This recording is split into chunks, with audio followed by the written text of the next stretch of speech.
So now I welcome our Honorable Mr. Abul Kalam Azad, sir. Abul Kalam Azad, MP, Chairman, Committee of Public Undertakings, Bangladesh National Parliament, to deliver his valuable speech in front of us. Thank you, sir. Excellency, guests on the dais, and dear friends from maritime industries, good afternoon. It's a great pleasure for me to be here. I start my deliberation with the paying respect, gratitude to Father of the Nation, Bangabandhu Sheikh Mujibur Rahman, the martyrs from his family, our 3 million martyrs and 200,000 mothers and sisters, though lost their dignity in the liberation war, and the martyrs, though those who gave their life in democratic movement in Bangladesh. Again, this is a great opportunity because you see the maritime opportunities, it's sea, and sea is what are you doing? We are taking water with a spoon from the sea in terms of harnessing resources in Bangladesh from the sea. Sea has a vast resources in terms of marine business, shipbuilding, fishing. So many people, they can work home and abroad, minerals, so many things. Once we were talking about the SDG implementation in our country, we need about $1 trillion, about $66 billion per year from 2016 to 2030. So it's about 1 trillion. How can we get these resources? Only two major sources, because we have no natural resources. So one is the sea, which is one part is the maritime, and another is the skill development of our country. Unfortunately, skill development is located in our country in Prime Minister's office.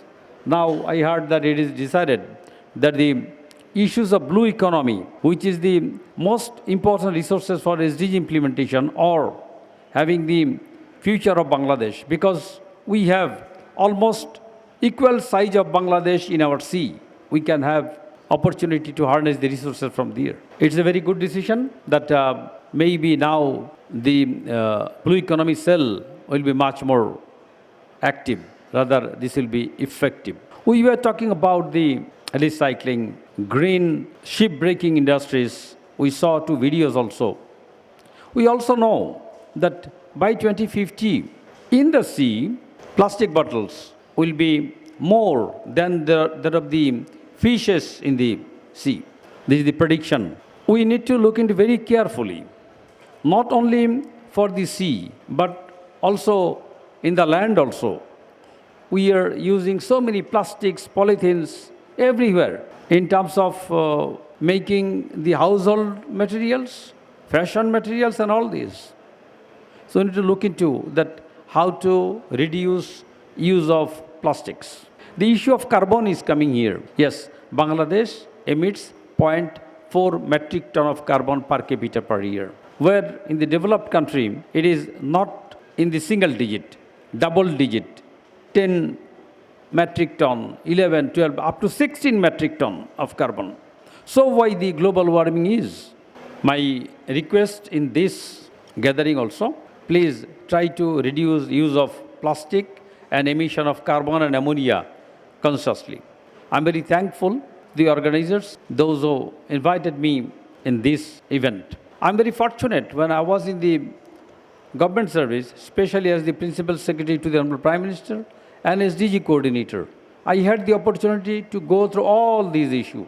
Once I was a board member of Marine Academy. So I was very closely working with the Matarbari port, with the Chittagong Port Bay Terminal, also Paira Port and Mongla Port.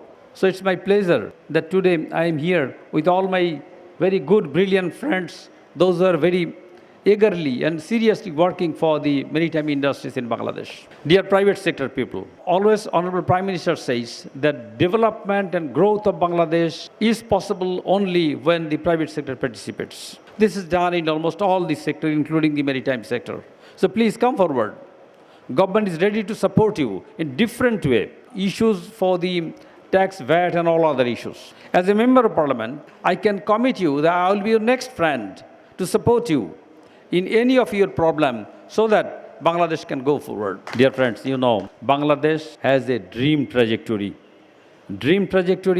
when this government came into power in 2009, that time His Excellency was also with almost similar assignment here. That time he was not the chief boss. Now he is the chief boss. So I believe he loves Bangladesh. So why he opted to be here for the second time, if not third time. So dream trajectory of Bangladesh is in 2009, this Awami League government, they declared that we want to be a middle income country by 2021. And you know, the globe had the global agenda of Millennium Development Goal from 2000 to 2015. Bangladesh almost achieved all. A good number achieved before 2015. Most of them were achieved in 2015, but a few could not be achieved. One still we could not achieve, that is the afforestation. And in the meantime, in 2018, we got the recommendation to be a LDC country, least developed country. We will be graduate from the LDC. So recommendation was 2018, second recommendation was 2021, and finally we will be graduated. We were supposed to be graduated by 2024, but due to COVID, United Nations decided to make it by 2026. So when we achieved the LDC targets, so in LDC there are three components. There is the Human Asset Index, which comprises 5 issues. There is second one is the Economic Vulnerability Index. It comprises 8 issues, and the per capita, GNI per capita. The beauty of LDC graduation is, out of these 3 issues, if a country pass in 2 areas, he is graduated. Very fortunate Bangladesh, for the first time in the global history, that Bangladesh passed first time all these 3 parameters. 2018, 2021, 2021, now we are eagerly waiting for 2026. And as I mentioned about the 2021, well done, very good. Our next step of our dream trajectory is 2030, SDG implementation. You might know, implementation of SDG from 2016 to 2020, it was evaluated by UN, and also the prominent economist Jeffrey Sachs, he had the publication in 2021. And he mentioned that 3 countries, they did very well in SDG implementation, and Bangladesh amongst them is first. So quickly we were implementing the SDG. Bangladesh had another milestone is 2041, developed country by 2041. So this document we finalized in 2018. That document of 2041. But in the meantime, Bangladesh government, Sheikh Hasina, Honorable Prime Minister, she understood that the 4th Industrial Revolution happening so quickly. So another special issue, that is the Smart Bangladesh 2041 was essential. So why we prepared another document, Smart Bangladesh by 2041. You saw the global warming. In 2021, the environmentalists, they published a prediction that the global warming, which were supposed to happen in 2050, that has come forward at 2030. So as a climate devastating country, we need to take further step to combat so that our people don't get lost. So why again, in 2023, Prime Minister Sheikh Hasina declared Mujib Climate Prosperity Plan, MCPP. All these 3, Journey of 2041, Journey of Smart Bangladesh 2041, Journey of Mujib Climate Prosperity Plan 2041 will go together. Our next step, 100 years of independence of Bangladesh, 2071. And we had the last step, 2100 Delta Plan, the single country in the globe who has the plan of 2100. So I feel proud. I'm very proud that this is the single country have the dream trajectory 2021, 2030, 2041, 2071 and 2100. You are a soldier. My private sector friends, you are a soldier.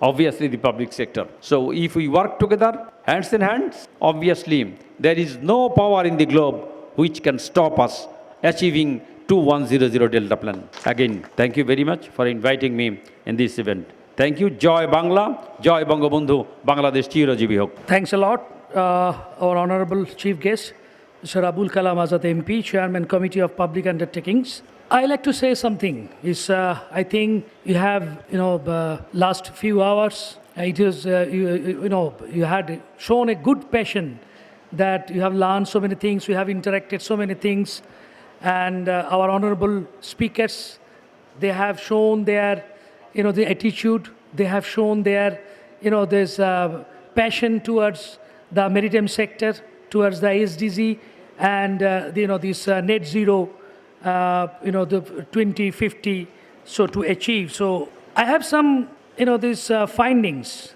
that, last 3 days I was here in this seminar, this Expo, and there are 2 maritime institutions. So there should be some, this supply and demand calculation. So there are maritime, this skilled manpower. We are developing the skilled manpower. So that's some scarcity of jobs around the globe. So in Bangladeshi seafarers also, they are also affected. But we have some threshold that we can overcome that threshold by ourselves. So what is that? One issue is that we are not getting visas in all countries. So visa restriction is a big threshold. But why we are not getting this visa? In 2014, Bangladesh has ratified ILO Convention, thus SID 185. That is Seaman Identification Document. So that document has to be, it is presently, we have a machine readable Seaman SID. So it is not accepted by so many countries around the globe. So if we have this SID, then we don't require any visa. So this is so advantage we have, the Marinets. So we request through this Marine Expo and this today's session to our Honorable, Abul Kalam Azad sir, that, present to pursue this one, that to issue the digital SID by our government, then it will be very easy to circulate our trained workforces around the globe. Otherwise, it's a big threshold, big restriction to go around and to earn some foreign remittances. Another point is, we are talking about the blue economy, we are talking about, this SDG and also the net zero. One component to reduce the carbon emission that we have to have, there are so many stages we are passing. One is to, this use of fuel. That is, I think, our Honorable MD of Bangladesh Shipping Corporation explained that 0.5, the percent sulfur content in the fuel, that is now requirement to reduce the SOx and NOx. So in Bangladesh, we don't have this supply of bunker of 0.5% sulfur. So we should, we should prepare our refineries. We should install more, fuel blending plants or, fuel plants in Bangladesh. Or we should ensure that this supply, otherwise from, foreign ships, if they come to Bangladesh and if this bunker facility, low sulfur fuel bunker facility is not available in Bangladesh, then they will be reluctant to come to Bangladesh. So this is a big issue that we should ensure, we should look after the low sulfur fuel.